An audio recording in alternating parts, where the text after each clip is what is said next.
नमस्कार, मैं हूँ रागनी विशेष। आप देख रहे हैं चौपाल न्यूज़ गांव की गुहार।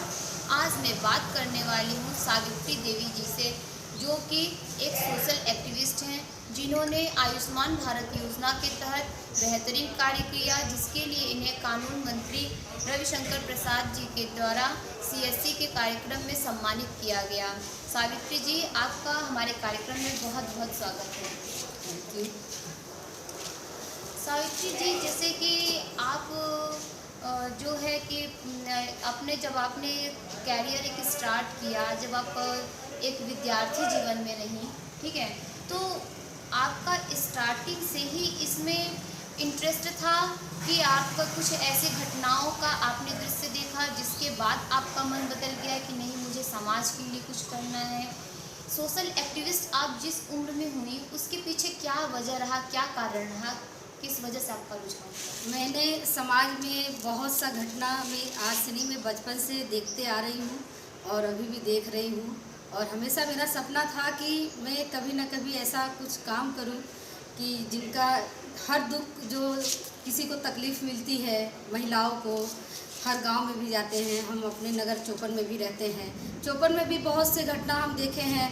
महिलाएं जाती हैं, पुरुष भी जाते हैं, उनके साथ बहुत दुष्कर्म भी होते हैं, उनकी कोई बातें नहीं सुना जाता है। तो मैंने इसी चीज़ पे मैंने हमेशा सोचा कि मैं आज नहीं कल मैं आवाज़ उठाऊंगी, और मेरा आज ये सपना पूरा हुआ। और मैं जो आज के दिन जो भी गलत काम हो रहा है, मैं उस पर आवाज़ उठा रही हूँ और आवाज़ उठाती रहूँगी। अभी प्रधानमंत्री आवास को लेकर मैंने एक आवाज़ उठाया है। उस आवाज़ उठाने पे मेरे ऊपर बहुत से दबाव भी आया है, क्योंकि उस पर पैसा लिया जा रहा है। नगर के ही व्यक्ति लोग पैसा ले रहे हैं, और उसमें मैंने नगर पंचायत में भी जाके मैंने बताया भी है। सभी को बताने की वजह से मेरे ऊपर बहुत सी दबाव आया है। फेसबुक पे भी कमेंट होता है, मुझे बहुत बोला भी जाता है। मगर मुझे क्या है, आरोप पे आरोप तो लगते रहता है, क्योंकि अगर समाज में मैं अगर कोई काम कर रही हूँ, करने से पहले अगर मैंने सोचा नहीं तो मुझे डरना भी नहीं है, और हमेशा काम करूँगी। हर गरीब का मैं साथ दूँगी और आवाज़ उठाती हूँ, उठाती रहूँगी। तो हम ये कह सकते हैं कि आपके आसपास जो घटनाएं होती रहीं, जो असमानताएं थी, चाहे वो महिलाओं को लेकर के, चाहे वो गरीबों को लेकर के, उस वजह से आपका रुझान कहीं न कहीं समाज सेविका के रूप में आपको उजागर किया समाज में। जी जी, ठीक है मैम, जब आप इस फील्ड में उतरी, जैसे कि एक जैसा हमारा अभी सोनभद्र का एक जो क्षेत्र है, जहाँ लड़कियाँ अभी बहुत पीछे हैं, रोक दी जाती हैं लड़कियों की आवाज़ को, महिलाओं की आवाज़ को दबा दी जाती हैं, तो जब आपने यह डिसीज़न लिया, जब आप इस फील्ड में आईं, तो आपको किन समस्याओं का सामना करना पड़ा? क्या पारिवारिक रूप से भी आपको समस्या का सामना करना पड़ा, या सामाजिक रूप से भी आपको समस्या का सामना करना? मुझे पारिवारिक से कोई समस्या हुई है, और वो समस्या जो है कि हमने तो उसे पीछे छोड़ दिया, क्योंकि मैं अपना उसमें लड़ाई लड़ नहीं पाई, और मैं लड़ना भी नहीं चाहती हूँ। बस मैं इसलिए लड़ाई लड़ रही हूँ कि मैं जो अगर कष्ट झेली हूँ, कोई बच्चियाँ ना झेलें। उस बच्चियों के साथ कोई घटना होता है। अभी 12 साल की लड़की की शादी हुई थी ओबरा में। मैंने महिला आयोग को मैंने सूचना दिया, थाने में भी सूचना दिए, और शादी रुकवाए हैं, क्योंकि कहीं ना कहीं बच्चियाँ की शादी हो जाती है, उनके साथ बहुत कष्ट होता है। उनकी कच्ची उम्र में शादी होने पे उनका हर चीज़ छीन लिया जाता है, क्योंकि हर बच्चियों का सपना होता है कि मैं पढ़े लिखे। कोई व्यक्ति गरीब व्यक्ति होता है, पढ़ा नहीं सकता है अपनी बच्ची को, गरीबी की वजह से भी शादी कर देते हैं। हम इसके लिए रोक कर दिए कि बच्ची है, नाबालिग है, उसे पढ़ा सकते हैं, क्योंकि हर जगह सरकारी स्कूल खुला है, सरकारी स्कूल में भी बच्चे पढ़ सकते हैं। मगर उसकी वजह से भी, मजबूरी से जो भी हो, मगर बच्चियों को हर गांव में शादी किया जाता है, और ये गलत है। नाबालिग बच्चियों का शादी करना जो वो गलत है, वो होना नहीं चाहिए। मुझे खबर जहाँ से भी मिलती है, मैं वहाँ पहुँचती हूँ, उनका सहायता करती हूँ, और हमेशा करती रहूँगी।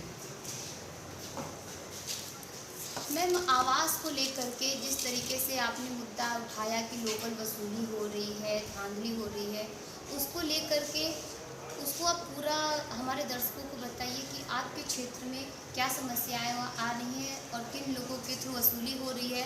कौन से लोग हैं जो आपको ब्लैकमेल करने की कोशिश कर रहे हैं या आपके चरित्र पर उंगली उठाने की कोशिश कर रहे हैं, आप बताइए। ऐसा है, प्रधानमंत्री आवास जिस व्यक्ति को मिल रहा है, और कोई व्यक्ति हमारे पास आएगा तो भाई आया भी, और मैंने उसका मदद भी की। और मदद करने पे मेरे पास दबाव भी आया और मेरे ऊपर एप्लीकेशन भी थाने में पड़ चुका है। और मुझे उससे कोई वो नहीं है, क्योंकि हमें थाना से भी मुझे पूरी सपोर्ट मिलती है और सब प्रशासन मेरा सपोर्ट करते हैं और नगर के व्यक्ति अच्छे लोग हैं वो भी मेरा सपोर्ट करते हैं। उन्हें पता है कि मैं कोई भी काम अगर करती हूँ वो गलत लड़ाई नहीं लड़ती हूँ और सही लड़ाई लड़ती हूँ। नगर का ही व्यक्ति है, पैसा लिया जा रहा है आवास का, कहीं ना कहीं से सरकार की छवि खराब किया जा रहा है, उस छवि को खराब ना किया जाए। और जो भी आवास का पैसा 10,000 20,000 अगर गरीब दे देगा तो ईंटा का दाम दे दिया, अगर उसके पास घर होता तो आवास ना लेता।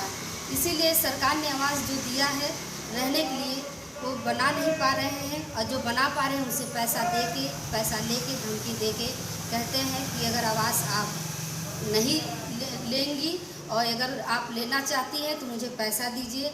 ऊपर से नीचे तक अधिकारी को देना पड़ता है। इसके लिए अब तो वही बताएंगे कि ऊपर से नीचे अधिकारी को देना पड़ता है नहीं देना पड़ता है, क्योंकि जब मैं सही काम कर रही हूँ मेरे ऊपर आरोप लग रहा है तो सरकार के कोई भी हो काम करने वाला उसके ऊपर भी आरोप लग सकता है, क्योंकि आरोप लगना और साबित करना दोनों अलग है। अगर वो साबित हो तब तो हम आरोप को शिथिल होंगे। बहुत बहुत आभार आपका मैम, आपने बहुत सही चीज़ें की और बहुत सही मुद्दे उठाए आपने। आप जो इस समय जो परिस्थिति चल रही है कि कोरोना की वजह से हर कोई परेशान है, मजदूर वर्ग अलग परेशान है, एक मध्यम वर्गीय परिवार है जो कहीं न तो वो किसी से मदद ले पा रहा है, न तो उसके लिए कोई इस तरीके से योजनाएं समझ में आ रही हैं, तो उनके लिए आप क्या कहना चाहेंगे इस मुद्दे में? इस क्या गवर्नमेंट को करना चाहिए, क्या मध्यम वर्गीय परिवार को क्या करना चाहिए, किस तरीके से वो अपना इस स्थिति से निपटने की कोशिश करें? ऐसा है मैम, लॉकडाउन तो लगा हुआ है, लॉकडाउन में बहुत से गरीब को भी दिक्कत हुई है, क्योंकि डेली कुआं खनना है और डेली उनको खाना है। इस वजह से और उन्हें बचना भी है और बचाना भी है उनको। हम तो इनसे यही कहना चाहते हैं, सरकार तो हमारा बहुत सुविधा दिए है और यहाँ डीएम से भी बहुत लोग को मिला है और बहुत लोग को किट भी मिला है हमारे चौपन में, और राशन भी उन्हें सही मिल रहा है। और जहाँ तक हुआ कि डीएम साहब सभी लोग से बोले जितना व्यक्ति का राशन कार्ड नहीं है उन्हें राशन नहीं मिल रहा है, और अगर राशन से नाम कट गया है तो उनका जहाँ तक हुआ हम लोग जाके नगर पंचायत में उनका राशन कार्ड बनवाए हैं और दिए हैं। काफ़ी लोग को राशन मिला है और काफ़ी लोग लॉकडाउन का बहुत पालन भी किए हैं हमारे चौपन में। और बस उनसे यही कहना चाहते हैं कि लॉकडाउन में अभी है, चलता रहेगा इस तरह, वो मास्क लगा के चलें और साबुन नहीं तो लाइफ बॉय से साबुन से हाथ धुलें। बस यही कहना चाहती हूँ। बस जय हिंद, जय भारत। Thank you.